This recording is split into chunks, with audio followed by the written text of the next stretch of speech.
Hello, hello, hello. Welcome to another episode of Chasing Labels. I'm your host, Stephen Billings. And with me, as always, is your other host who coughed, Andrew Cabral. I tried to cough away from the microphone, so I have no idea if it picked it up or not. It never works. It was less of a cough, more of a clearing my throat. Well, one of those, one of those guys. But we are back here once again for episode 113, spy number 113. It's another week. It is, I guess, the last full week of the month of August already. So the summer is dwindling down. And yeah, I think the month of August just blinked and went away. It must be like that up there in Rhode Island, but here it doesn't get. Recent years, it hasn't gotten to wintertime till January. Like it doesn't get cold. Seasonal changes. I know. It's always that old adage where it's like August is like the last full month of summer, really, because I believe the fall starts in what, September or something like that. Is it the end of, maybe end of September? Maybe. Maybe.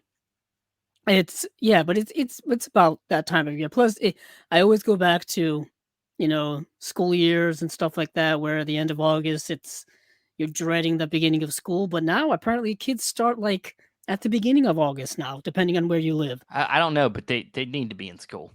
I guess so. They don't give them any time off, I guess. No, they do. They give them tons of time off all throughout the fucking year. No, somebody is a bit jealous. I'm jealous because, I don't remember having this much fucking time off during school. It's a lot different now than when we were in school. God damn. It is a lot different. Teacher's workday, fall break, before winter break, the winter break. We also we get all those Labor Day, all these other days off and whatnot, holidays and things. We got all those off anyway as well. But I understand what you're saying. It just seems like the cynicism is bleeding out. And then down here it's even worse because they're so scared of any kind of bad weather that if it might snow, they're calling fucking school.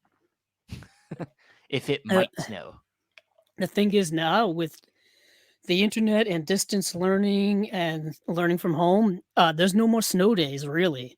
The kids still have to do school in a way. Well, yeah, but it's about how you get, if it's quality school, not just like half-assy.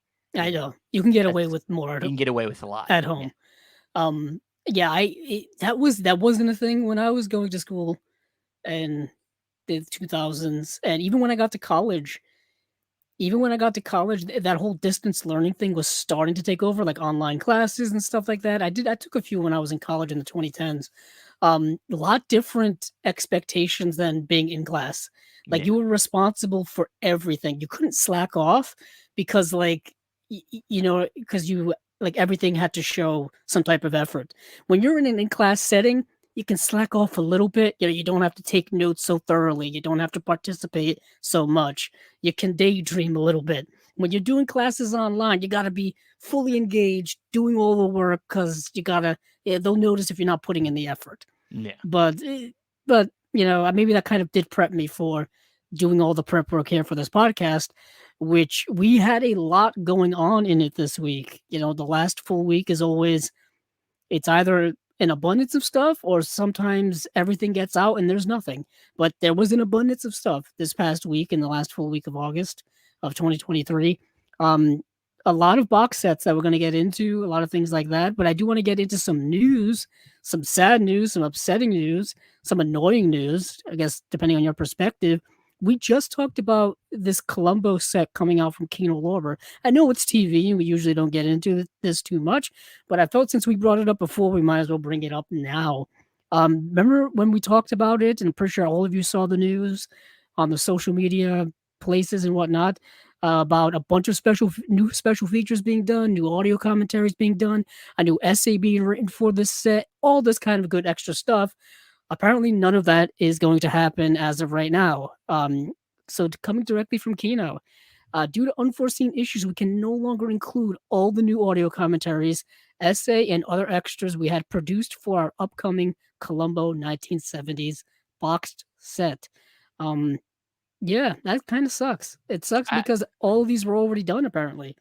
Yeah, that's what I was going to say. They say they've done it already, and it's like, so what the fuck happened? Like, Did you not? Did somebody miss something, or did somebody just get pissy at the last minute and say and take did a take backsies? I don't know. I don't I, know if it was a legal thing with Universal Pictures or something like that, or I've seen people talk about the Peter Falk estate being kind of relatively protective over his work and whatnot. Hmm. Um, but it sucks because, like you said, all the people who had been, you know, commissioned to do this work, put Yeah, in the time and the effort and the resources and all this kind of stuff, all gone for nothing. And I know a lot of people were excited about it.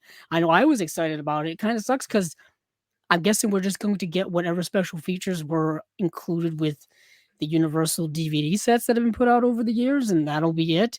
But and it's also unfortunate because like this is what we look forward to for boutique labels. You know what I mean? It's the yeah, new, exciting, exclusive stuff that you haven't seen before. It's brand new. It's fresh, and a lot of television series kind of need that type of stuff, really, because they don't really get those things. At least not really anymore. At least not that I recall.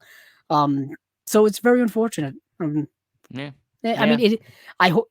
I mean, with this, I hope they adjust the price accordingly. You know, Yeah, yeah. I, True. perhaps I don't know if that's going to be a thing, but damn, it doesn't make me want to get the set any less. It makes me have that what if feeling of like, what is all this unproduced stuff and what does all of that look like? Yeah.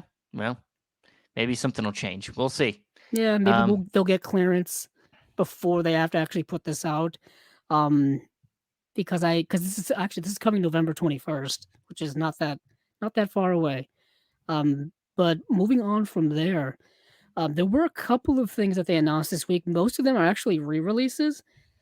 So the first re-release here is going to be White Lightning, the 1973 Burt Reynolds film. Steve, I don't know if you've ever seen it. Um, I think I have, but as you know, I've explained before. I'm not super Burt Reynolds fan. I've never gotten too deep into his catalog either. But anything that I've kind of watched, I've been like, it's okay. Like I'm just not. He's just never been an actor. He's all machismo to me. oh, very much so. Yeah, I yeah. mean, very much so in the 70s. Yeah, this is an early film. I think this was directed by Hal Needham. Um, oh no, it wasn't directed by Hal Needham, but this is he directed the second unit stuff, and of course he would go on to work with Burt Reynolds in other films, specifically Smokey and the Bandit. I think it's Hal Needham. But this is Burt Reynolds as Gator McCluskey. What a great name. He is a moonshine runner who wages war against corrupt police officials in this two-fisted, four-wheeling action extravaganza. Gator is serving time in Arkansas when he learns that a ruthless and corrupt sheriff, portrayed by Warren Beatty, not Warren Beatty, Ned Beatty, has framed and killed his baby brother. Swearing vengeance, Gator agrees to go undercover to expose the dirty sheriff. Going to Gator. going to any lengths to get the goods and make him pay for the crime. Nice. So this is it is Ned Beatty. Um, Diane Ladd's in the film, Bo Hopkins, Matt Clark, and it's the director is Joseph Sargent, who directed The Taking of Pelham 123, which Mm, has a 4K UHD edition from Kino and looks very good. I have it. It looks fantastic. That was another one that they upgraded from Blu-ray to 4K. This happens, Stephen, but I wouldn't be surprised if these movies get upgraded to 4K in like a year from now. yeah, Like we hear about it. yeah. But we're right back here. Piss me off. And but this also has a new audio commentary, but it has Back to the Bayou Part 1 featurette with star Burt Reynolds. And the reason why I think that's important because if I'm leading this correctly, there is they're also re-releasing the sequel to White Lightning, simply titled Gator. And Gator from 1976 has the Back to the Bayou Part 2 featurette with star Burt Reynolds. So you kind of have to get both of these if you want both parts of these featurettes. I guess. I guess that's how they're doing Yes. it. But yeah, Back to a bayou. I know that's not the I song, was but thinking Born on the Bayou, really. I know that's the song, but I just Yeah, wanted to make it fit the name of the yeah. movie. Yeah. So I've never actually seen Gator. I have seen White Lightning. But it says, "Meet the Bayou's baddest good old boy." Screen icon Burt Reynolds returns as Gator McCluskey, great name, the moonshine running king of the bayou, in this high octane sequel to the smash hit White Lightning, filled with supercharged adventure and double barreled action, and co starring Lauren Hutton as a sexy TV reporter. Gator is a fast and furious ride you won't want to miss. The feds want Gator, but not for moonshining, but to go undercover to expose Bama McCall, who is Jerry Reed. Jerry Reed, who was his co-star in Smokey and the Bandit, who portrays here Gator's boyhood pal, who is now a local crime boss. Um, Damn, when your friends become your enemies. Mm. Yeah, Gator, of course, he's reluctant at first, but once he discovers that Bama is involved in extortion, prostitution, and murder, the Jeez. suspense builds to an explosive climax. He is busy. As old friends become enemies. Ain't that the truth? So, yeah, these are both going to be out in November as well. Yeah, both coming out November 21st, I think. Yes, both coming out November 21st, along with the aforementioned Columbo box set. But that's not all. There's a returning member to the gang here, a movie we've just talked about recently, and that is Burn Witch Burn. Yeah, I can't believe we're covering this movie again. If I remember correctly, who put this one out that we just talked about? Yeah, Night of the Eagle is coming out in October from Australia by Imprint. It's their one of their October releases. And they call it Night of the Eagle, but its original title is Burn Witch Burn, or alternate title is Burn Witch Burn, which is kind of a better title than Night of the Eagle. I remember you explaining this and said that fit the movie better. It really did, because it actually deals with like witches and stuff. So of course, yeah, Burn Witch Burn. We've already talked about it, so we don't really have to do it. It's getting a brand new HD master from 4K scans, and that's all the details we have. Just as coming soon. All right. Yeah, their lone. Yeah, I think their lone 4K UHD release announcement this past week was for the Walter Matthau starring film Charlie Varick, which is a film I haven't seen, but I've been wanting to see for years. And this is another re-release from them. They put this movie out on Blu-ray already a number of years ago, and I remember seeing it in their various sales and always wondering if I should buy it. And luckily, I never did, because now I get a chance to buy it on 4K. So now you put this one off for many years until, I guess, the 8K comes out. Who knows? But yeah, this Blu-ray originally came out in 2019, so 4 years ago. And yeah, directed by Don Siegel, starring Walter Matthau, Joe Don Baker's in the film as well. Yeah. A man, his wife, and their friend stage a bloody bank robbery, unaware they are stealing money from the mob. That's what happens. That's what happens when you try to steal money. That happened to me once. Yeah, exactly. Yeah. The poster, it's invoking a little bit of North by Northwest there with the. You know what? I thought about that too. Yeah, I thought about that exactly. There's a plane here on the cover of the movie. I think that's the original poster art for the movie. Yeah, I'm definitely interested in watching it and getting it. I mean, there's a lot of Don Siegel's work available. Yeah. In various formats over the years. I mean, I feel like we bring him up like every couple of weeks, and I always say the same movies all the time, because he worked so well. He worked so much and so well with Clint Eastwood in Escape from Alcatraz, Dirty Harry, Play Misty for Me. I think he directed the original Invasion of the Body Snatchers from the 1950s. Yeah. Yep. Which I believe is going to get a 4K release. I think from Kino at some point. Don't quote me on that, but I feel like that's going to be the case. Yeah, and he did the Beguile, Two Meals with Sister Sarah, which we just talked about. That's getting a release. Coogan's Bluff, another Clint Eastwood starring film, and yeah, so everyone knows who Don Siegel is. When it came to I just brought up Hal Needham.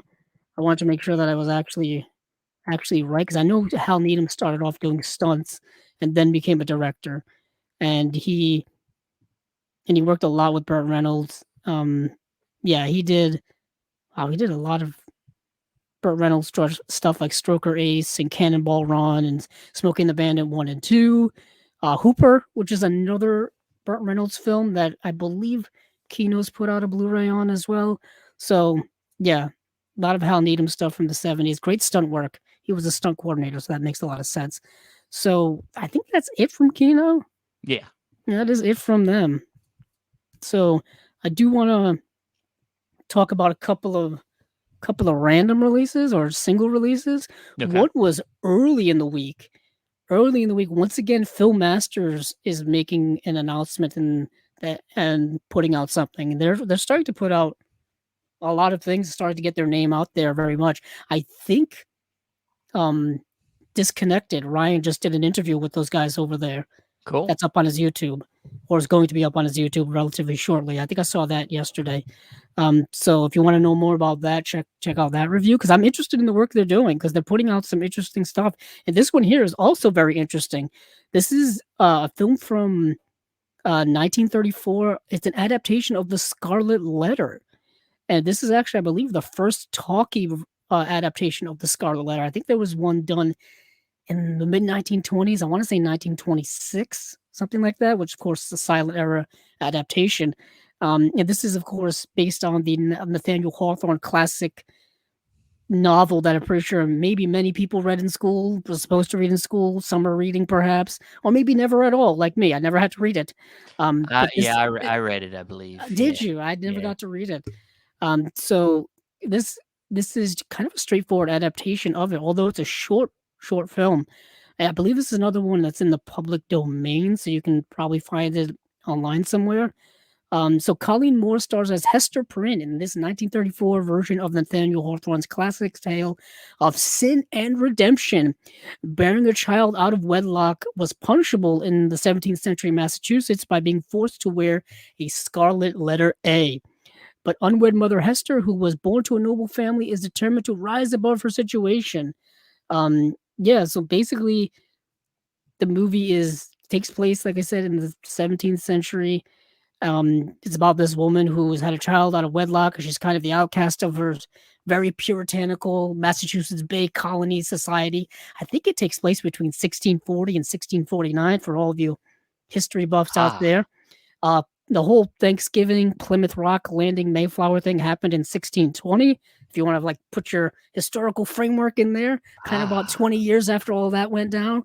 And of course, the the Pilgrims, that early colony, super religious, puritanical, crazy I was people. gonna say, it's making me think of The Witch.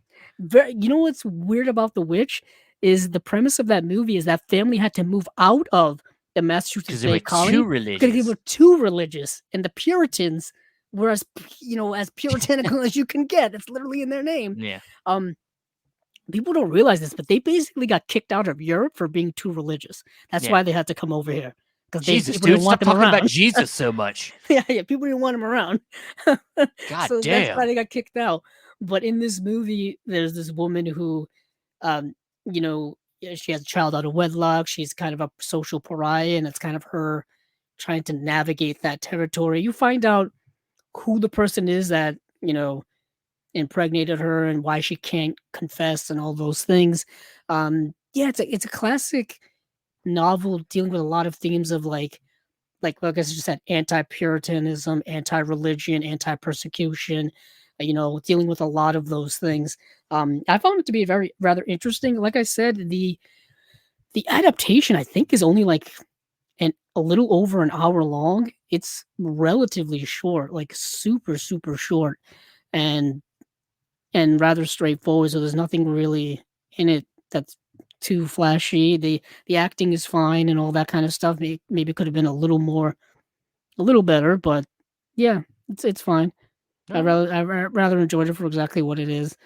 So yeah, moving on from there, um, let's move on to another kind of one off I've got floating around that I completely forgot to remember. Oh yeah, Our Town is being put out by Classic Flicks. Our Alright. Town is the 1940 film starring William Holden, based off of the play, I believe. So I haven't actually seen this, but since you got William Holden in there, I kind of want it. Description: touching yet unsentimental, tender yet heartbreaking. Thornton Wilder's Pulitzer Prize-winning play Our Town is a pensive look surrounding the lives of two families in the fictitious hamlet of Grover's Corners, New Hampshire. While a literal time capsule of the early 20th century America, The story's power transcends era and locale with its universally timeless themes of love, loss, and the fleeting nature of life. Huh, very Hmm. interesting. I know I've seen this adapted many times in like school plays on Broadway, off Broadway, off Broadway. So I'm aware of the play. But I'm Yeah. I'm very curious about it. This is coming out November 7th, for those of you interested. I was born in a small town, Mm, yeah. live in a small town. You just said town, and Yeah, that's where is that that's John came. Mellencamp? It is, man. It is. Yeah. John Cougar Cougar Mellencamp. Mellencamp. I always forget that middle name. I mean, he sometimes uses the Cougar part, Yeah. and then he drops it, and then he's like, "I'm just John Mellencamp." Yeah, my uncle is a big fan of him. I've seen him in concert a few times. Ooh, yeah, that's nice. That's a good one. Very cool. Yeah, this is directed by Sam Wood, who directed a few films that are of note. I just have to look him up. As usual, this is going to be, probably a really gorgeous looking a restoration by Classic Yeah. Flicks. This seems to be their thing. Yeah, so I'm kind of looking forward to that. So Sam Wood directed Goodbye, Mr. Chips from 1939, Night at the Opera 1935, which I believe is it's the Marx Brothers film. So he directed that. He directed the movie called Kitty Foyle, which I have heard of. He directed the movie called Ivy. He has 82 directorial credits to his name. Yeah, The Stratton Story, which is a film I actually have seen, starring Jimmy Stewart and June Allison. That's a very good film. Yeah, basically, it's a baseball film actually. Ooh, Yeah, Jimmy Stewart plays star. Yeah, he plays star major league pitcher Monty Stratton, loses a leg in a hunting accident, but becomes determined to leave the game on his own terms. Yeah, damn! yeah, I think it's based on a true story. Yeah, I know there's a Blu-ray of I that want to out there see that. somewhere as I well. want to see it. Why haven't you told me about that movie? I don't know. I didn't know you were Jeez, aware of all the I the like baseball baseball. movies. Jimmy Stewart's cool. Have you seen The He Natural? loses a leg. God damn it! You should have told me about this movie a long time ago. Probably should have. Trying to see if there's a I'm kind of Blu-ray of upset it. at you now. I'm upset at myself actually. Let's see. Yeah, okay, so the Stratton Story does not have a Blu-ray, but it has a Warner Archive DVD release. Oh, for some reason I thought it had a Blu-ray. I must be thinking of some other Jimmy Stewart movie. Um, as there are so many of them. So yeah, so that is Our Town. So where do we want to go to now? We do have a few slates, All and the right. smallest one is coming from Janice. Okay. Yeah, let's go to the Janice Contemporaries, because this was some of the early stuff I got to watch this week. So we've talked about Janice Contemporaries before. They just announced they were coming out with EO, No Bears, and The Innocent coming out in October. But now they got November releases, and we got 3 more movies to go into. Yeah, we got Godland, which is a film from 2022. The Eight Mountains and Tori and Lokita from all 3 of these 2022 films. I They are think as contemporary as one can get, I guess. yeah. I think Dan reached out to me and said that the Eight Mountains is pretty good. Yeah, so these are actually all streaming on the Criterion Channel streaming service right now. So you can go on there and watch all of them if you have it. And I got to see all of them. I made kind of a little bit of the mistake of watching these back to back to back. These are not the type of movies you watch back to back to back. These are the type of movies you watch one at a time and then take time to digest them, because they are very cumbersome films, very heavy films, very deep, meaningful films that you really got to take your time and let your being just have them wash over it and digest it. These are heavy, heavy movies. So I watched the Eight Mountains first, I want to say. Regardless of which ones I watched first, but the Eight Mountains, and these movies are actually 2 of them are long, 1 is short, but still, don't let the shortness confuse you. It packs a wallop. So the Eight Mountains is an epic journey of friendship and self-discovery set in the Italian Alps. The Eight Mountains is a cinematic experience as intimate as it is monumental. I would agree with that. It's adapting an award-winning novel by Paolo Cognetti, Felix van Kreningen, and Charlotte van der Meersch. And basically, this film is kind of a life. It's a bit of a life film. And by life film, I mean like it starts when these two characters are children. It goes all the way up through their adulthood, and it's about these two friends who start off as young children in this small area, basically on the mountains of the Alps. One of them is vacationing there with his family, and the other one lives there. So you're getting right away. You get people from two different worlds. One is from the city, one is from the country, and they become friends as children, and very good friends, very close, up to the point where one of the young boy's parents want to adopt the other young boy and bring him to the city to go to school and live a much different life. But it doesn't end up happening, so they end up kind of diverging into different life paths. One ends up going back home and going to school and living his life there. One ends up staying in the mountains and working his whole life, really. His adult life starts very young, as a lot of rural lives do. And what happens is one day they are brought back due to the young boy's father dying. And by many years later, I'm talking about like they're like in their 30s. So they haven't seen each other in many years, and it comes to find out that um, the young boy stopped going with his parents to the mountains in the Alps, and but his parents kept going, and his parents became very close with that other young boy, and they kind of ended up becoming a surrogate family for him. So, and he had no idea about it. He had no idea whatsoever. But what happens is after his father dies, his father's like dying wish was that to build a house in the mountains. So they come together, build this house in the mountains together, reconnect, and you see kind of their paths also diverge after that as well, and it's all about mood and feeling and theme and life and just different people going on different life paths and where they take them. One is um very settled in what he wants to do, and the other one is kind of trying to figure things out. It's a very beautiful film. I think it's all shot on location in the Alps, and the cinematography looks absolutely breathtakingly stunning, beautiful nature shots. Reminds me a lot of Terrence Malick. You're gonna get a Oh, lot of okay. Malick vibes in this movie, a lot of it. And that's what it really reminded me a lot of is a Terrence Malick film. So that is the Eight Mountains, and it's very good. But it's a long film. It's 147 minutes, 2 hours and 27 minutes, and it is in Italian, so you have to read subtitles. And I know that's difficult for many people listening, but it's worth it. It's really worth it as a film. We do have a couple of special features coming with it. There's the making of the Eight Mountains, and then there's a new interview with the directors as well. So that's very interesting. And I know this was making the um the film festival circuit probably last year.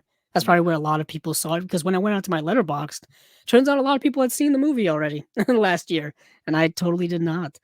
And then we have the other long movie here, and this movie is also very long and very heavy film, and this is Godland. And Godland is a film that's in both Danish and Icelandic. Um, and this is a film that's a period piece. It is set, I want to say, back in the late 19th century. So we're talking late 1800s, about this Lutheran priest who goes from Denmark to Iceland to set up a church.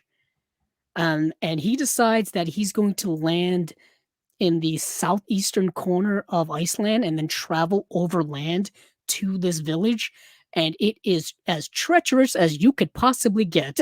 It is just a nightmare to make that trek. And then when he finally gets there, there's this whole conflict with him being an outsider, with him not even speaking the language, with him not knowing the culture, with him just kind of being a literal fish out of water, and that kind of spurs the rest of the film on. But it's a yet again a gorgeously stunning movie wherever they shot it. I don't know if they really shot it in Iceland or not. I'd have to look that up. But if they did, I heard Iceland's gorgeous country, Yeah. absolutely gorgeous. And the movie's dealing, of course, with a lot of themes of religion and things like that. It definitely plays a heavy part in it because he is Lutheran, a Lutheran priest that's essentially going on a mission to set up this church.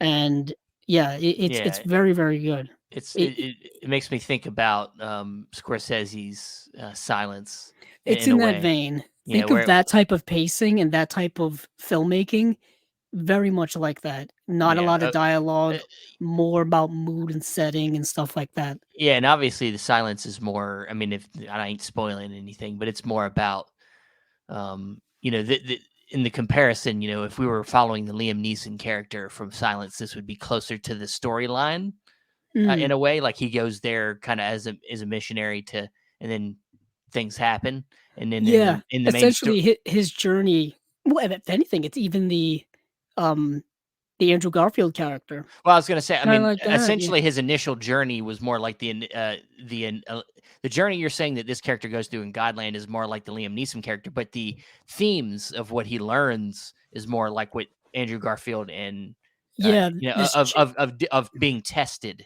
yeah, challenging one's faith, challenging one's Yeah, religion, challenging one's which humanity, really which just to survive in the wilderness, which you when know? we finally find Liam Neeson character at the end of Silence, we learn his what he did with his What he learned or what he learned the and what he journey would. he went through. Yeah, yeah. Um, So yeah, it's got that some it sounds like it's got some of the vibes, so it might be something for me. I definitely love that movie Silence. So yeah, the ending is I don't wanna say anything. It's interesting, contemplative ending. I don't quite know how if it works, but I'll let people judge that for themselves when they do see this movie. all right. But the last film here, which is probably the harshest film, harsh in the sense of just how big of a gut punch this movie really is, and how we talk about contemporary. It's very contemporary as well as timeless. So Tori and Lokita um, is from the Dardenne brothers, who have won a couple of Palme d'Ors in their careers. So these people are rather well known, and celebrated, if you will. So Tori and Lokita, literally the title of the movie is about two people named Tori and Lokita. Um, Tori, they are immigrants from Africa, and they are in Belgium, I believe, and they're trying to figure things out. Really, I don't know how quite to say it. They're posing as brother and sister, but they're not really brother and sister. But it's just easier for them to for the legality of it all, for them to be a brother and sister, so they don't break them up. They're just very, very close friends, and you feel for their plight as people just trying to survive, literally. I'll read the synopsis here. So, yeah, so for two-time Palme d'Or winners Jean Pierre and Luc Dardenne comes the story of 17-year-old Lokita and 12-year-old Tori, two immigrants to Belgium from Cameroon and Benin, respectively, whose sibling like bond is the only resource they can depend on in their struggle for survival in the margins of European society. The pair work as performers in a cheap trattoria restaurant, dealing drugs on the side while balancing the demands of an indifferent bureaucracy. When Lokita is held captive in a marijuana grow house, events spiral out of control. And the film very much shows the harshness of that existence, the desperation of that existence, having to do literally anything you can to survive, not only against the harsh reality that you live in, drug dealing and those things on the side, but just the bureaucracy of trying to get official government help. You know what I mean? Trying to get a work visa, and they're interviewing you and grilling you over these meaningless questions, and it just shows you the futility of that. How you can't that even going through proper channels when it comes to immigration, oftentimes doesn't work. It just leaves you stuck and desperate and having to do things that you probably wouldn't want to do just to survive. So the film was very, very harsh on that level. Um, yeah, it's also a very, very and yeah, the Dardennes, I've heard of them. I'm not sure if I've seen some of their other work. Okay, they directed the movie 2 Days, One Night, Oh the yeah. movie starring Marion Cotillard, which As Yeah, I believe it has Criterion. a Criterion release. It Yeah, does. Yep. yeah. So they're no stranger to that. Um, and I think they've directed some other things. The Kid with a Bike, for some reason, is is streaming in my head right now. Um, but yeah, so I've got to check out more of their work, just in general. And so this will be part of that list. So this, like I said, is streaming on um, the Criterion channel. And it said here this is yeah, it won the 75th anniversary prize at the 2022 Cannes Film Festival. That's what it is, and it's coming with new interviews with the directors. That's it. And this Okay. movie is um 89 minutes long, so much shorter than the other two, which were all both about 2.5 hours or close to 2.5 hours. Yeah, Mm, Godland was Well, 143 minutes. So well, yeah, as we said before, like it's just a kind of a great thing that these movies are even getting releases in general. So the fact that they don't have a lot of features, I think it's okay. I think that Criterion Janus is doing a great service of putting a lot of these kind of indie darling movies out that might not have gotten a release anytime soon. yeah, the So festival movies really. I think I kind of say this. I probably have said this before, and I say it again. A lot of the festival movies, um, it's tough for them to get theatrical distribution, let alone physical media distribution, and let alone physical media distribution that we know about. You know what I mean? Like yeah, sometimes these movies come out and we don't even realize that they've gotten DVD or Blu-ray releases here or anywhere really. Still waiting for Hirokazu Koreeda's Shoplifters though. Still waiting. yeah. I mean, yeah, just that, Talk about a just that. festival darling that hasn't It's gotten a just release gotten a yet. UK release, and it's not gotten anything here. So Yeah, still waiting on that. Um, but yeah, that's it for Janus Contemporary. So I think that's pretty much it for all of their all their titles that have been announced. I yeah, think for the most part, unless we're supposed to get some more. But I guess we'll see. We'll see. Moving on from there, Stephen, where do you want to go Eureka. now? All right, sounds good. So do you want to Okay, do the Eureka? sure. If I can get the sound to turn off on one of these ads, so I can Oh, hear okay. myself, La la la la la. and I can't find where the ad is. You want me to do it? I Yeah, can you just do do it. it. I can do it. Okay. So Eureka had their announcements this past Thursday. I'll tell you, this past Thursday and Friday, everyone decided to just dump all of their announcements. So thank you for that. So we've got a couple of box sets here, but there's a little twist with a couple of these that I'll get into, or we'll get into. So first up here is Heroes and Villains from the Mm, disc one, you have The Enforcer, or an alternate title to this movie is, I think, My Dad is a Hero is Ah, an alternate title, which is more that's cool. on the nose. The next one is Doctor Y, or yeah, Doctor Y in the Scripture with no words, and the third one here is just called Hitman. And these are all like mid '90s Jet Li films. And I think The Enforcer is getting a 4K restoration. In the Scripture with no words, 2K restoration, and then Hitman is getting a new restoration. It just says new restoration, Yeah. doesn't give any more details on that. Next, we have the Royal Tramp Collection, and these are two Stephen Chow films. And one is just called, um, I think it's just called the Royal Tramp 1 and 2. Believe it. Yeah, it's called Royal Tramp and then Royal Tramp 2. And then lastly, well, not lastly, but we have two more, actually three more releases. So we have two box sets here, and this is where the little twist comes in. So first up here is Fearless Shaolin, four kung fu classics from director Joseph Kuo. I think it's Kuo. We have Shaolin Kung Fu, Shaolin Kids, 18 Bronzemen, and Return of the 18 Bronzemen. And then the next box set here is Deadly Masters, four kung fu classics from director Joseph Kuo. The Seven Grandmasters, the 36 Deadly Styles, the World of Drunken Master, and the Old Master. Now, why I said that there's a bit of a twist here, these have already been released by Eureka in that that big box set that I know, Steven, you have, the eight movie box set. Mm.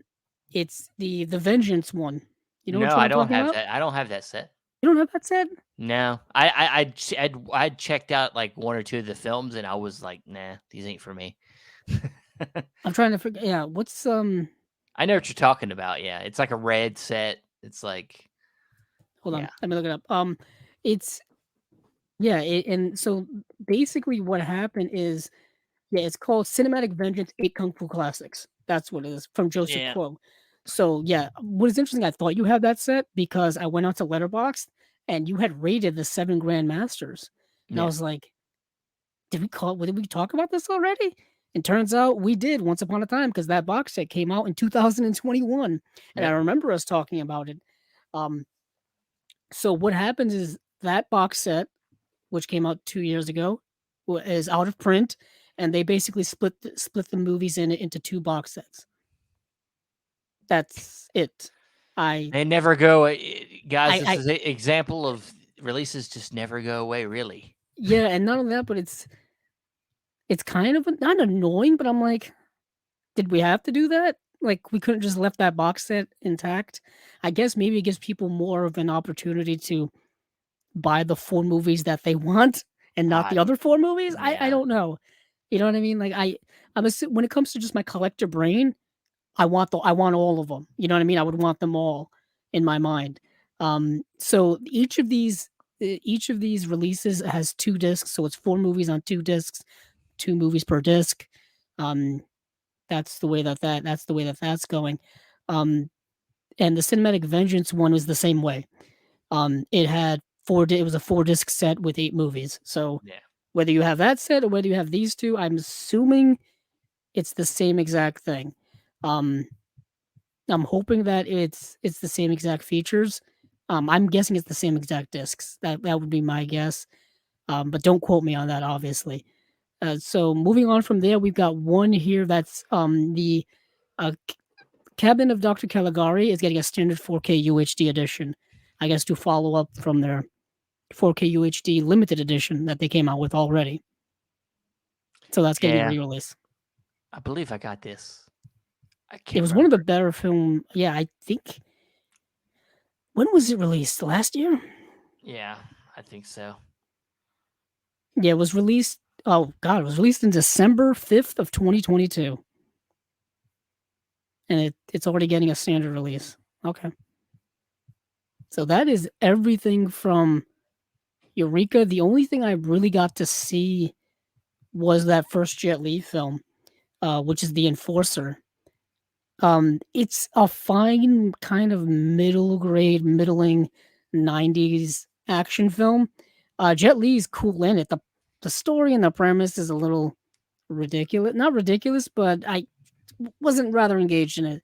Although the movie really forced itself on you, really forced itself to really make you engaged with it. So Jet Li is an undercover police officer who has to go undercover to infiltrate this gang. But apparently his wife is very, very sick, and he has a very young child also that he kind of has to leave and abandon to go to do this thing. And she ends up passing away. So his son ends up in the custody of an actual police officer, and so they gotta like hunt him down to like reunite him and his son. Meanwhile, but he's still undercover and he doesn't want to be found out and all this kind of stuff. It was kind of all over the place, really. Very melodramatic as well, but Jet Li's kicking ass in it. Um, and then like he and his son team up in the climax of this movie to kick ass as well. And by his son, I mean he's like a little boy who apparently knows like high level martial arts. I don't know. Oh, Jet Li's his dad. I mean, I yeah. guess so. I guess so. Like, well, the movie opens with his son like at a martial arts competition and stuff. So that's kind of the premise of the movie. You can. I think I found it streaming with a horrible English dub on YouTube. That's the only place I could Ooh, find it. them are always fun, Yeah. Oh, it takes me right out of the movie. Just bad English dubs. Oh, dude. I was watching a funny. I mean, you find some really fun. Every once in a while, you find a fun TV edited movie. I mean, this is a little off what you're saying, but I was watching Horrible Bosses on a TV version Mm. and the replacement of some of the words. Yeah, hilarious. I'm like, dude, this is gold. Sometimes you can find some fun stuff like that You know what I with was thinking of edited shows. today? Over the weekend, Bob Barker passed away. Yes. Who, the host for Price is Right for like 50 years or so. I was thinking of his cameo appearance in Happy Gilmore, but I was thinking of the Price is TV version of wrong, the. Bob.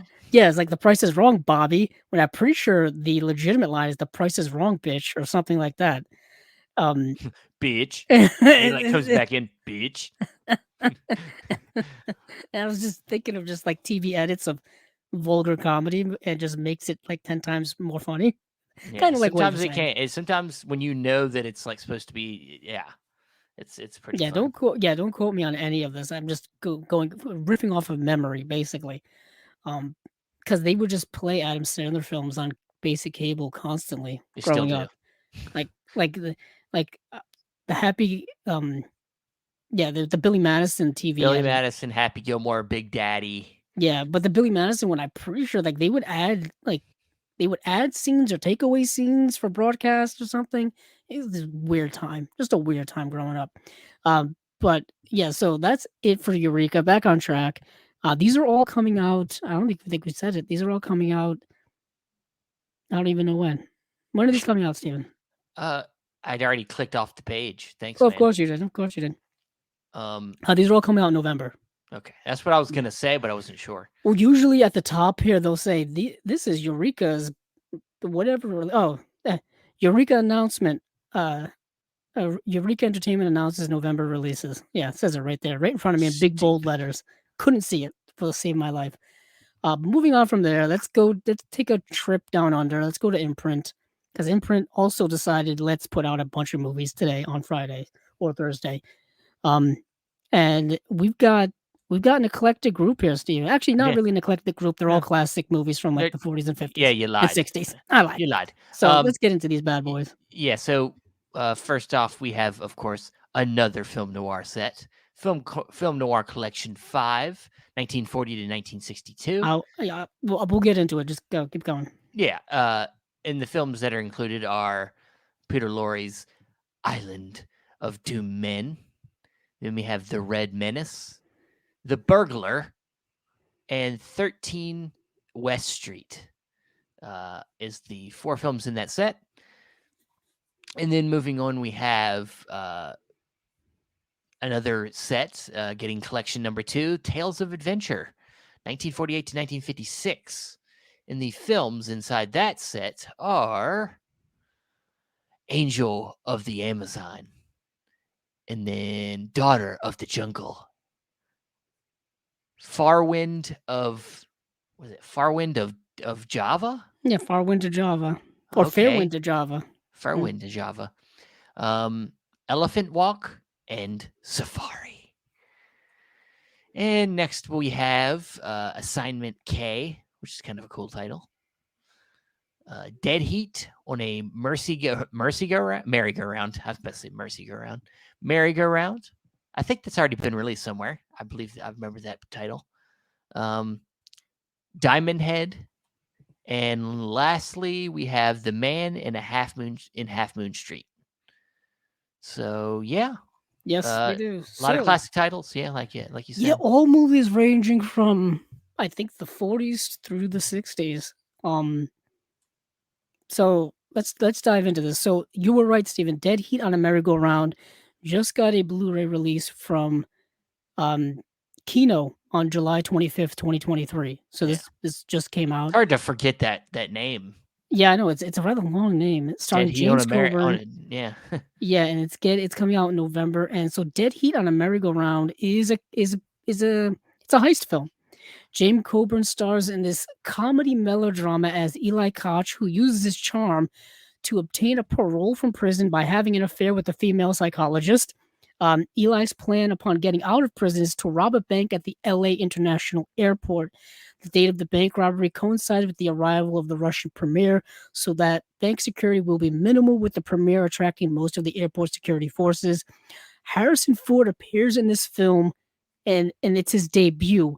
and he's a bellhop in this film, and he has one scene and one interaction with James Coburn where he comes up where he's walking around like this airport, not airport, this hotel restaurant, and he's looking for some guy, like because he's got a telegram for him or a message for him, and James Coburn thinks it's for him because they have the same last name, and it's Harrison Ford is the guy, is the bellhop, is the guy, and I was like, oh, that's a very young, very young Harrison Ford in this film.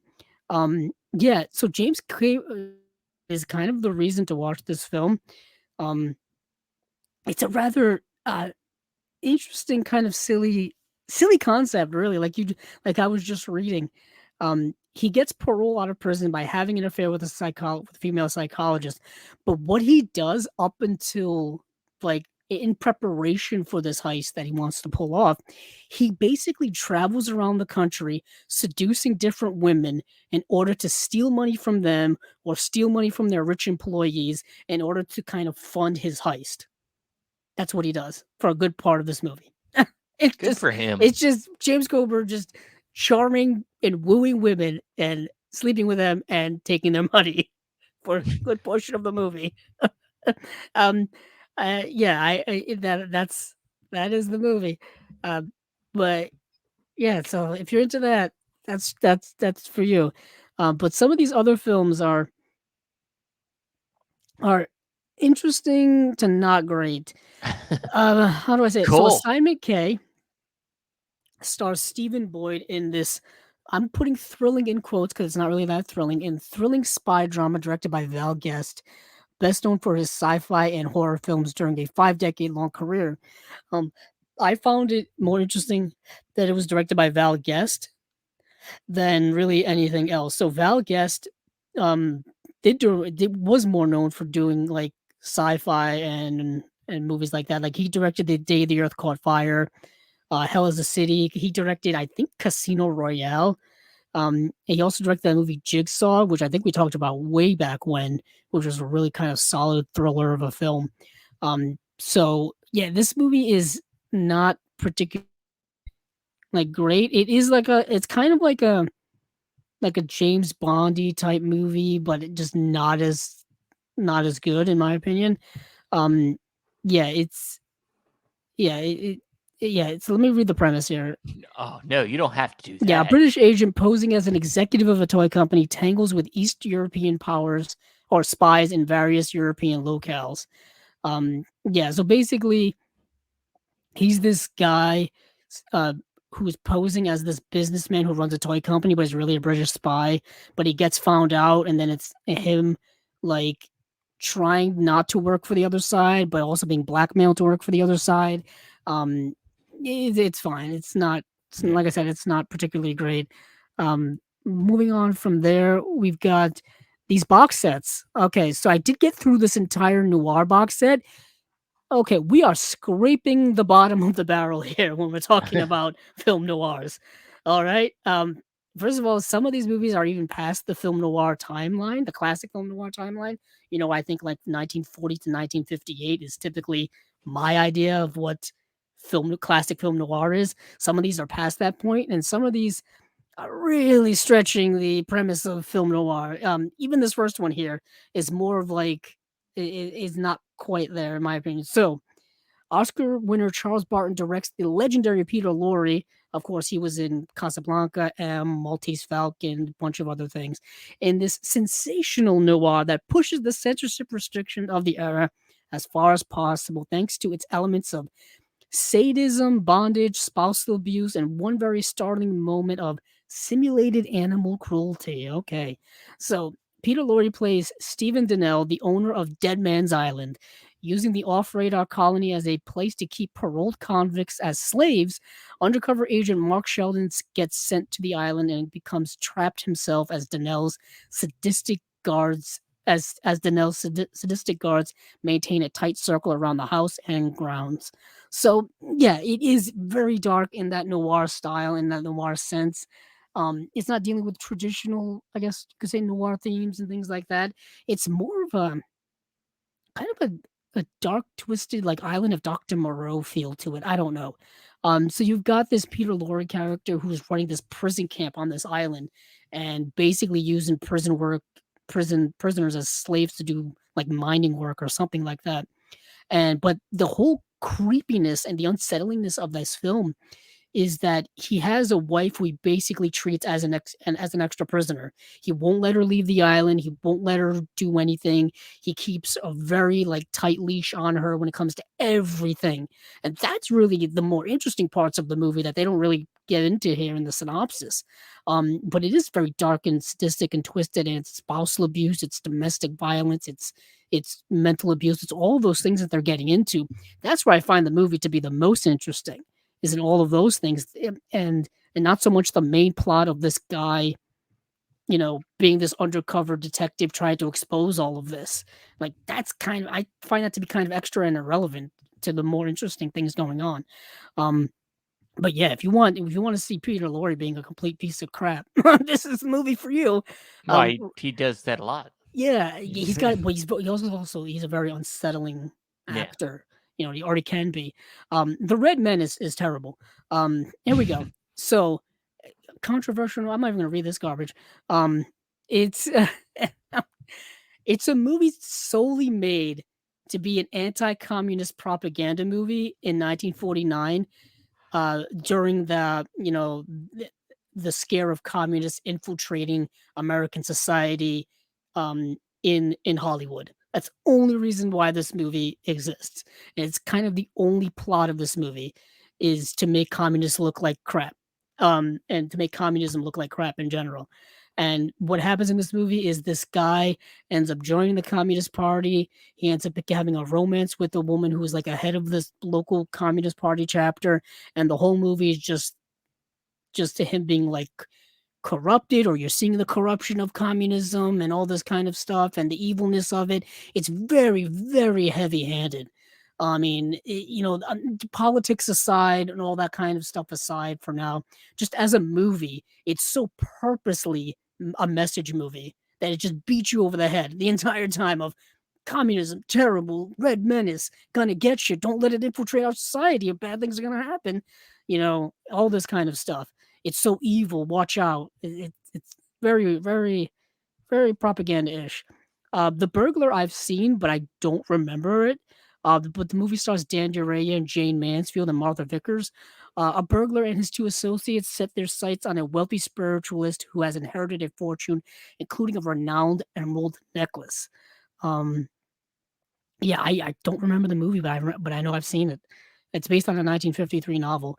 So 13 West Street is a interesting movie that, had it been better made, better acted, perhaps would have been a better movie, but it's really just bad. It's probably the worst Alan Ladd film I've ever seen, and maybe his worst performance. So Alan Ladd and Rod Steiger actually star in this movie. So Alan Ladd is this businessman. He's coming home late one night and he gets attacked by these young teenage hoodlums. These ruffians just kind of rough him Mm. up, and they beat him up, they break his leg and stuff like that. And Rod Steiger is the police detective in charge of like the juvenile um, department at the police station or whatever, and it's his job to find out what happened and who the culprits are and stuff like that. And Alan Ladd is just not happy with the progress or lack of progress being made in the investigation, and decides to try to do it on his own. So he's kind of going around and doing his own investigation and stuff like that, which sounds interesting. You're like, oh, is it Death Wish with Alan Ladd? And I'm like, Mm. not really, just because he's not really, the acting is not great in the movie. The actress who plays his wife in the film, really flat acting. I don't know what was going on, and he's just not really great in the film. And the only one who's really looks like they're really doing something in the film is Rod Steiger. Um, and even then, he can't save the movie, I think, from being just relatively dull film, just a dull film. So yeah, that's that whole box set. I mean, we're on Film Noir #5 collection box set. Once I feel like once you keep, how many movies, you're going down the list, that you're going down the chain of quality film noir. And now you're in Starting like the it's, B movie film noir yeah, I list. was gonna say starting to not sound too essential anymore. Yeah, I think you've reached past the essential and more into like the deep cuts. Like Yeah. this is the stuff they would show on Noir Alley on TCM as like deep cuts of the genre that you probably have never heard of before. But stars people you may know. Like you may know Alan Ladd, you may know Rod Steiger or Peter Lorre. I mean, and like these are the movies that you may not have seen them in before. But and then I delved into a little bit of the Tales of Adventure Collection 2. I do have Tales of Collection 1. So this set here kind of goes along with that. Literally, it's the same beautiful artwork, except it's green, which happens to be my favorite color, so that attracts me right Ah. away. Also, the adventure setting is a bit different. We've gone from like the legendary, mystical, folklorish tales of the Middle East to the jungle. You know what I mean? We've changed geographic locales. Yes. Really, we have. And these are like almost serialized B adventure movies from the 1940s and 1950s. I watched Angel on the Amazon and I watched Daughter of the Jungle, and very dull films. Apparently, Daughter of the Jungle is considered like one of the worst movies of all time. Didn't really know that going into it. But Angel on the Amazon is a bit of a cult classic, they're saying here, directed by John H. Auer and stars George Brent, who was in the movie Jezebel, Mm. with, I believe, Betty Davis was in that film. Yes. So that's a William Wyler movie, right? Yes. The Willy Yes. Wildman, I think from 1939. I know because I have the DVD and I think I've Yeah, been Kino. waiting. It's a Kino release, I believe. Let's see, Jezebel. Yeah, 1938, starring Henry Fonda, Betty Davis. It is a William Wyler film. Damn Yeah, good pull. yeah, that's a good pull. Very good pull. Way to go. I'm I proud don't of know. you. I remember stuff sometimes. Sometimes it works, sometimes the old brain works. Yeah, Jezebel Mm, is a Warner Archive release, and apparently I I have. got that wrong. I thought it was a Kino release. Yeah, but apparently I have it because I have it in my collection on Blu-ray.com. But anywho, back to Angel on the Amazon. It should have been Angel in the Amazon. That just sounds so much more accurate. A mysterious woman leads an explorer and his party to safety after a crash landing in the Amazon rainforest. That is partially correct. That's the beginning of the movie. So there's these people that are flying an airplane and they end up, I believe, crash landing in the Amazon rainforest, and they come across this mysterious woman. And George Brent, who I believe was the pilot on the airplane, ends up becoming just enamored and fascinated with this woman and falls in love with her. And but there's a bit of a mystery behind her, perhaps a supernatural mystery, but that's left to the viewers to discover on their own. Mm. Um, but yeah, so that movie's actually relatively fine in my opinion. It's the next movie, Daughter of the Jungle, which is not very good. Um, yeah, they call it a guilty pleasure here, I guess. An airplane carrying a pair of police officers escorting gangsters to prison crash land in the African jungle. They are rescued from an attack by natives. Um, yes, they are rescued from an attack by natives by a white woman who appears out of nowhere. So, come to find out that there were previous people that crash land in this particular area of the jungle in Africa, and they've been there for like over a dozen years. And it's all about these new people and them teaming up to try to figure a way to escape, to leave. But of course, the gangsters have some nefarious things they want to do going on. The movie's like an hour and 20 minutes long and it's not good. It's just not good. It's also in the public domain, and so the quality of it was so bad. Um, but yeah, so that's kind of everything I got into when it came to these imprint releases. It's an interesting month. You know, we've got Yeah. like British spy stuff, we've got 1940s film noir, we've got adventure films in the African jungle and stuff and other places of exotic nature. Um, and then we've got an American heist movie. Yeah. It's a Oh, I forgot to talk. little bit Yeah, of a dull month, yeah, honestly. and I would say I forgot to talk about Diamond Head. This movie pissed me off like you would not believe. Wow. Um, so Diamond Head, starring Charlton Heston, um, and Yvette Mimieux, who I believe just passed away a few years ago, as well as I think that's George Shakiris. So this This, if you, how do I describe this? So, Charlton Heston and Yvette Mimieux are, um, yeah, brother and sister, and they own an island, I think, in Hawaii or near adjacent to Hawaii. They're a rich family. Their family's been there for 100 years. They're wealthy, well-to-do family. But Charlton Heston is an asshole in this movie, just a piece of shit, racist asshole in this movie because his sister wants to marry a native Hawaiian young man, and he doesn't want it because it's going to taint their family lineage or some bullshit like that. And the whole time I'm watching this movie, I was just constantly telling the Charlton Heston character to go f off, really, because he's just a racist piece of crap in this movie. Um, and the movie takes a bit of a twist early on, and still the Charlton Heston character doesn't come around. Like, it's not one of those films that, oh, someone starts off as a racist piece of crap character and then they go on this character journey and they have a character arc and they're nice to people. I'm thinking of that movie Green Book, which should have never won the best picture Oscar. What a year. What a year. Mm. But like, it didn't even have that as a redeeming quality. It just had him just alienating the people around him and alienating his sister, and in the whole time throughout the film, he was having a relationship himself with a native Hawaiian individual. So he was not only racist but also hypocrite as well. I got very Uh, upset about the movie. I got very upset while I was watching that movie. I'm it's a like, I little hate bit this guy. I hope something bad happens to him the whole time. makes me think of uh 12 Years a Slave, how Michael Fassbender's character would sleep with, would essentially rape the Mm. slaves, but of course was racist.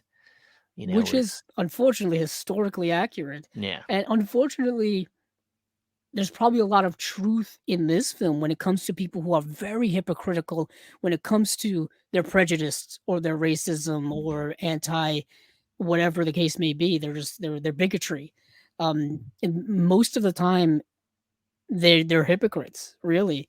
I mean, it happens all the time in our society, but I just found myself really detesting the uh the character in this film, and I really did not like the way this movie ended either. I just wasn't a fan of it. Just wasn't a fan. But I wanted to make sure to talk about Diamond Head. Um, it's an interesting title for a movie. Also, the movie I actually kind of wanted to see the most because it seemed the most odd was The Man in Half Moon Street, which I could not find. So it's based on the West End play of the same name by Barry Lyndon, but not the Barry Lyndon, just Barry Lyndon. This rare sci-fi noir, which already had me kind of hooked, stars Neil Astor and Helen Walker on Blu-ray for the first time worldwide, remade into the 1959 horror film The Man Who Could Cheat Death. A scientist discovers that he can live forever by receiving gland transplants every 10 years. Unfortunately, the unwilling donors must be killed for him to survive. Something that doesn't bother the scientist until he falls in love. Love will get in the way of a lot of things. It really will. And I feel like The Man Who Could Cheat Death is a film we may have talked about. Just the premise sounds familiar. You know what I mean? Yeah, yeah. It reminds me kind of Eyes Without a Face, something like that, where it's like science being twisted in the way it's not intended to be, in an unnatural way. That's what kind of drew me to that film, but I couldn't find it streaming anywhere, not even on YouTube or anything like that. So, yeah, it was a bit of an up and down month, really, or up and down release slate from Imprint. Yeah. Digging deep into some deep cuts, I think. Yeah, definitely. Yeah, just I don't based off of what you're telling me, it just seems like you said, maybe a little bit of scraping the bottom of the barrel on this month. Yeah, We're trying to just unearth some obscure things. Like, a lot of yeah, these haven't had, any type of quality releases, really.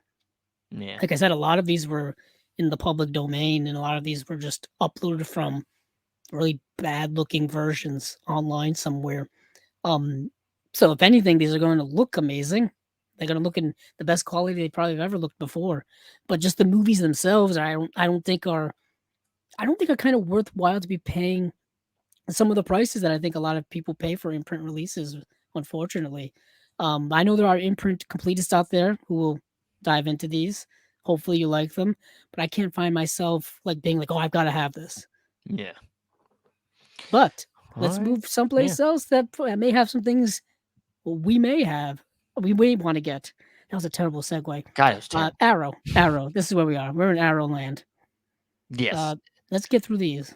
Yeah. We got, of course, more box sets. And some other goodies I think people will be excited about. So the big one we are getting in November. These are November Arrow releases. The big one, Inside the Mind of Coffin Joe. And this includes I don't know how many movies. A lot. Yeah, I think it's 11 movies on 5 discs, maybe. Hold on. There is Six discs. yeah. Okay, so there's one. Yeah, it's 11 movies on 6 discs. There's 1, 2, 3, 4, 5. Yeah, 6 discs and 11 movies. Yes, and Yes, so yeah, I don't have it's I don't I have I the can read these off if you yeah, want I me was gonna to. say I don't have the press release, so Okay, so disc 1 has At Midnight I'll Take Your Soul. Great title. Um, disc 2 has 2 movies. This Night I'll Possess Your Corpse / The Strange World of Coffin Joe. Uh, the third disc has 2 movies as well: The Awakening of the Beast and The End of Man. Fourth disc, 2 more movies: When Gods Fall Asleep and The Strange Hostel of Naked Pleasures. Disc 5, 2 movies: Hellish Flesh and Hallucinations of a Deranged Mind. And the last disc, which is disc 6, only has 1 movie: Embodiment of Evil. evil. So this is a massive set. If you've seen the picture of it, you know what we're talking about. We've got so many, like, looks like mini posters as well as a giant poster. You've got, looks like reversible artwork on all of these discs. They all come in their own cases. I know a lot of people that you're going to uh, recognize worked on this set. I believe Kat Ellinger was a producer or co-producer on this set. Um, and I know I remember her posting about this. And I think you got stuff in here by many people. I think Alexandra Helen Nicholas is in here somewhere. I don't know if you can see that, Steven. I'm on Blu-ray.com, where it's got a list of No, all their I stuff. found it now. Okay. I think, yeah, she's in here. Yeah, she's in here. She's doing a video essay um on the third disc. Alexandra Helen Nicholas. She's Yeah. doing A Woman for Joe, a new video essay by film scholar Alexandra Helen Nicholas exploring the complex gender politics of Marin's filmography. Yes, this we also want to mention that this is an entire box set based off of one director's work. It's what is his name? Jose Mojica Marins, who wrote and directed and starred in a series of outrageous movies from 1964 to 2008. And this is most of them here. The last film here, I believe, is from 2008, The Embodiment of Evil.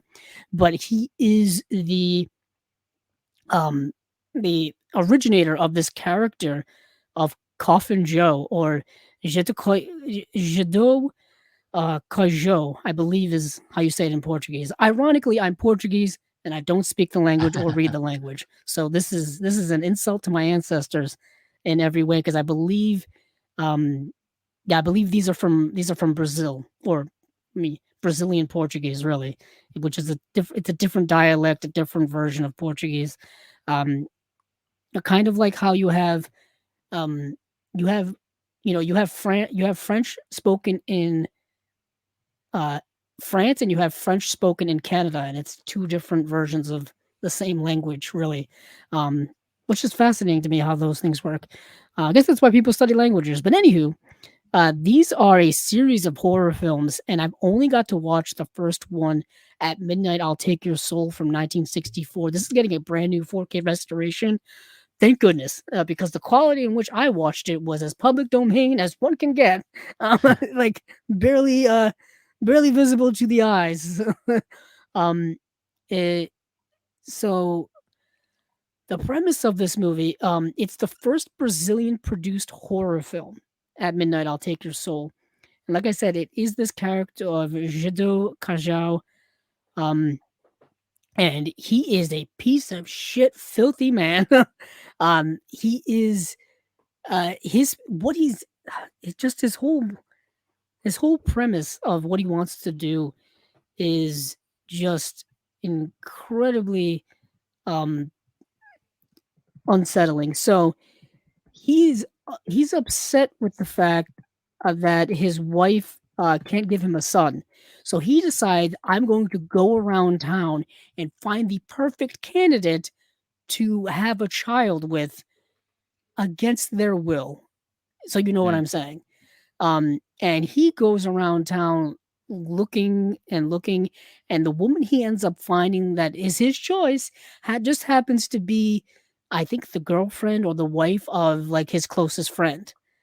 So he decides manipulative ways in which to essentially force himself on her and rape her, and it's disgusting and revolting, as one would expect. And he yeah, so that's already his mindset. Yeah. But along the way in his journey and his search, he like commits murders and does heinous things like that.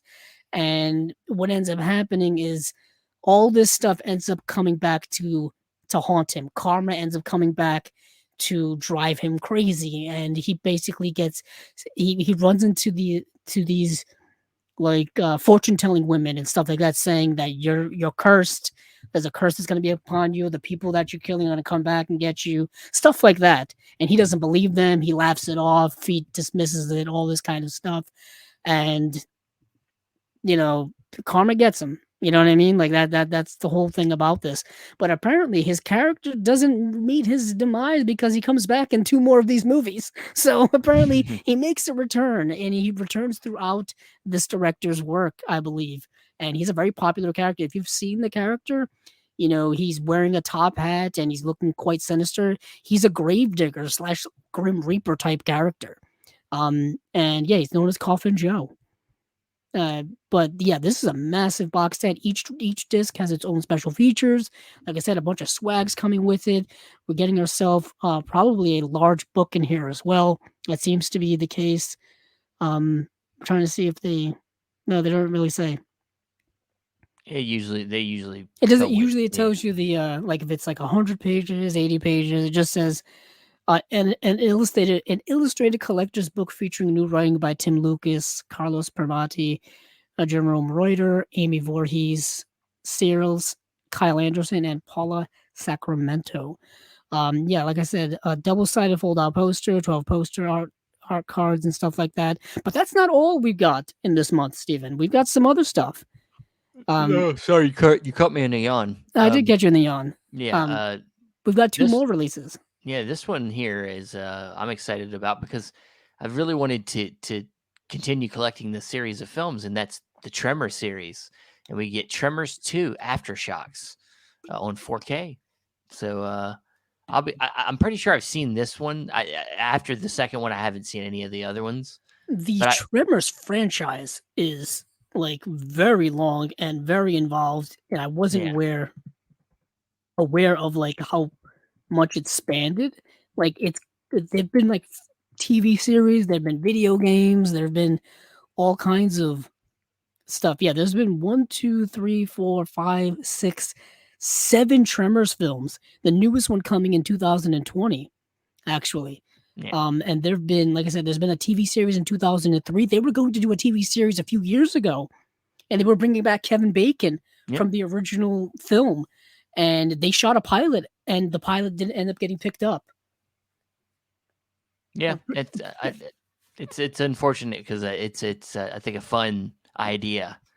And if we could have gotten Kevin Bacon back to do a little bit more with the character, would have been nice. But Yeah, so I did get to watch this for the first time because I had actually never seen any of the Tremor sequels, and this came out in 1996, and it was a straight to video release. I don't think it did not get a theatrical release, so therefore, unfortunately, we're talking about mid 90s straight to video budget here. So don't expect a lot. It's fine for just the premise because the charm I think of Tremors was, the characters and stuff like that. It wasn't so much the special effects of the graboids and things like that, in my opinion, at least. But Aftershocks is the 1996 action horror sequel, in which the character of Earl Bassett, portrayed by the late Fred Ward, who was just a character actor, he reprises his role as Earl Bassett from the first film.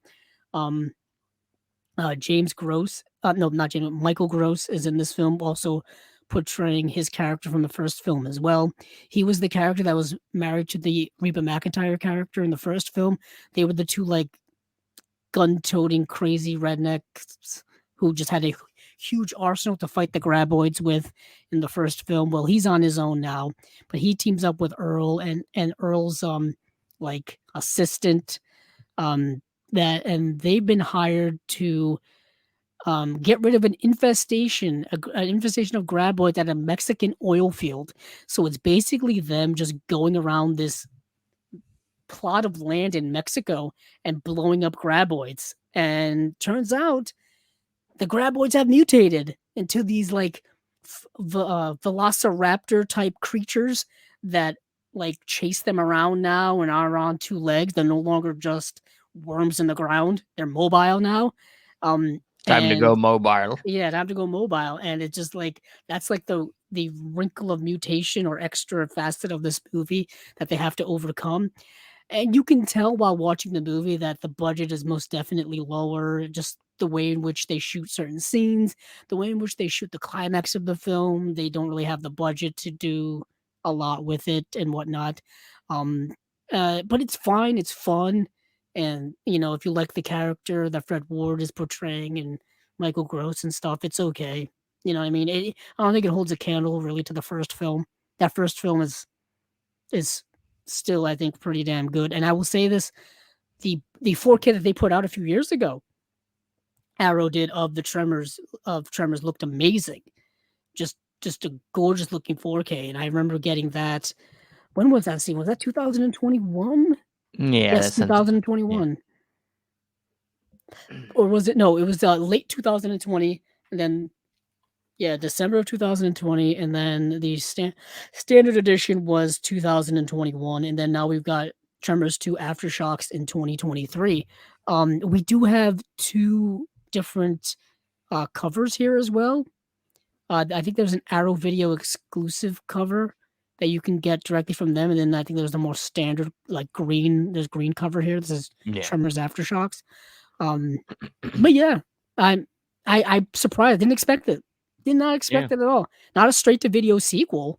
Getting a 4K release, a 2-disc 4K release. With a bunch of special features. It's a pretty popular series. Even the more recent ones I hear a lot of people really like them. So I know. Yeah, I remember like certain collections coming out over the last decade. Like what was it, like the Attack Pack, which I guess had like 4 or 5 Tremors films in it or whatever, put out by Universal. But that always had issues. I'm glad these are kind of getting the home video treatment and up in quality that I'm pretty sure a lot of the fans have been craving over the years for these movies. Whether they release the other however many films remains to be seen. But we got another film here that's a bit of a cult classic as well. Steven, what is that film? Well, lastly, we have Barbarella. Yes, we do. Coming on 4K. I think this was hinted at. Wasn't this hinted at a couple weeks ago? I think it was. Yeah. I think you're right. Exciting nonetheless. For those of you who are Barbarella fans, this movie is cult classic, written all over it. There are repertory screenings of this all over the place, like every year, places like the New Beverly and things like that. This did have a Blu-ray release and has had a Blu-ray release a number of times. The same disc being repackaged. That's all it's been. I think the original release was in 2012, put out by Paramount Pictures. And then subsequently, I think it's had just that same disc released a few times in like steelbook packaging and then some special other packaging and whatnot, but it's been the same thing over and over again. But this is new. This is a 4K edition, limited edition, really.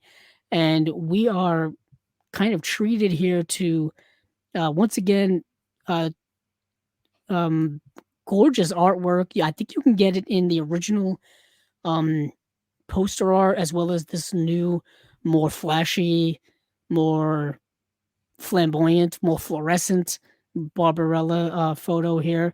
For those of you who are not familiar with Barbarella, I knew a little bit of it going into it. I had never seen this movie until the lead up to this episode. I had always wanted to see it for years, but never had gotten the opportunity to do so. And Barbarella is based off of a comic book actually. So it's a comic book movie. It's a comic book adaptation. So the description here is slip out of your spacesuit into something more comfortable. It's time to join Barbarella on a series of cosmic adventures in this Dino De Laurentiis production, directed by Roger Vadim, who directed And God Created Women, and starring Jane Fonda as the intergalactic glamour. This says glamour puss here. I don't know if that's a term. I don't know. Created by It comic book is artist now. Jean-Claude Forest. It is the year 40,000 AD. Damn, I hope I don't live that long. When evil scientist Duran Duran creates a deadly weapon with the potential to cause mass devastation. Every time they brought up this character of Duran Duran, I was thinking of the band Of Duran course Duran, they. and Of I was hungry course. like the wolf the whole time. Of course. But he creates this deadly weapon with the potential to cause mass devastation. The president of Earth dispatches Barbarella to hunt him down, crash landing in an icy wilderness somewhere within the Tau Ceti planetary system.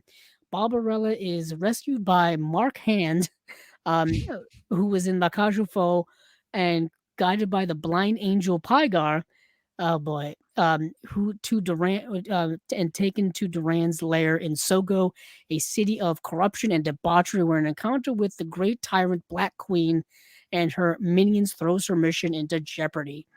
Yeah, this movie is about as like a fun B 60s sci-fi movie as you can get, complete with just so much sex in this movie for no real reason other than just to have it. But I'm not talking. But none of it's shown on screen.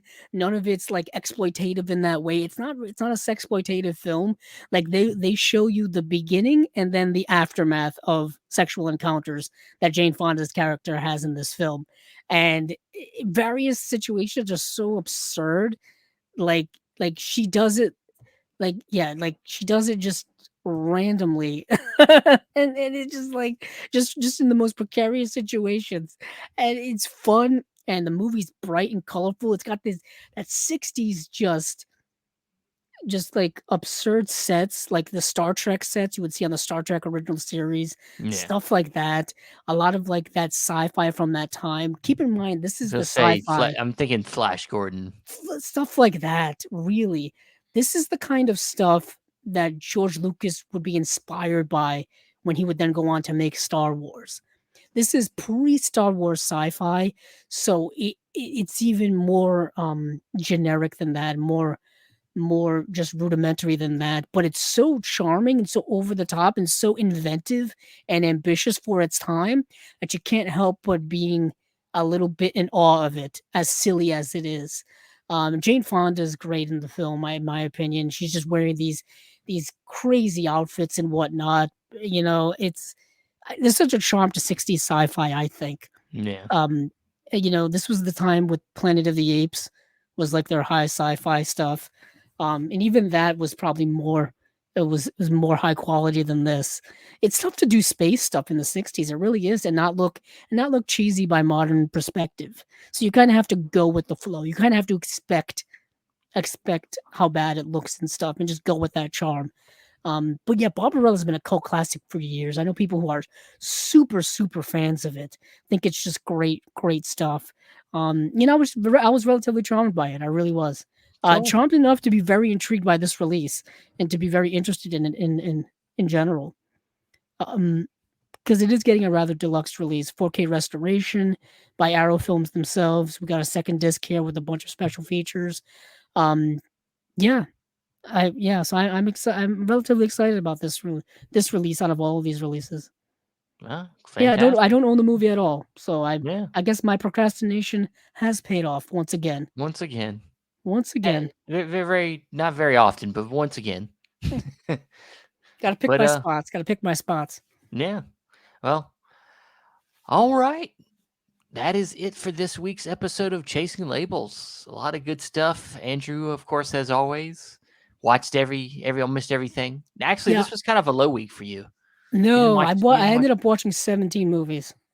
Oh, okay, never mind. That's pretty high. Last week was 18. This week was 17. I may have pushed myself a bit too far. Yeah, maybe you should have cut back on some of them imprint ones. Maybe You want to hear something that's going to be sickening next week? Next week we will be covering new Vinegar Syndrome and Partner label releases, but they will be announced on the 1st of September, which I believe is Friday.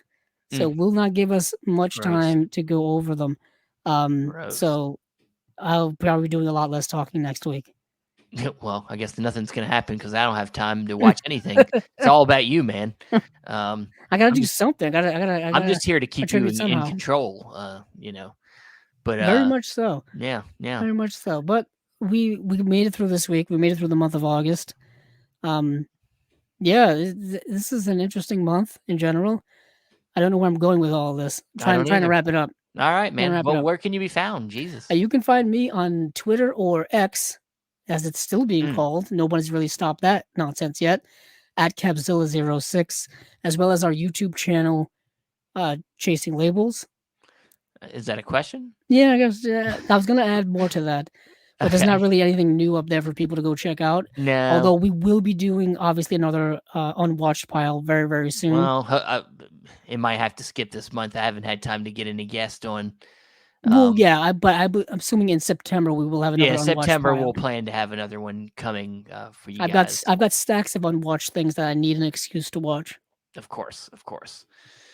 But you can find me on Facebook, Stephen Billings, or at the other Chasing Labels pages, whether it's our X or our Instagram, or on our Facebook group that you can go ask to join. We'll let you in. You can talk with us there. And you can find the audio for the podcast on Podbean, Apple Podcasts, Stitcher, Spotify, and other places. Thanks again for listening. And hey, keep on watching them movies. I know I will.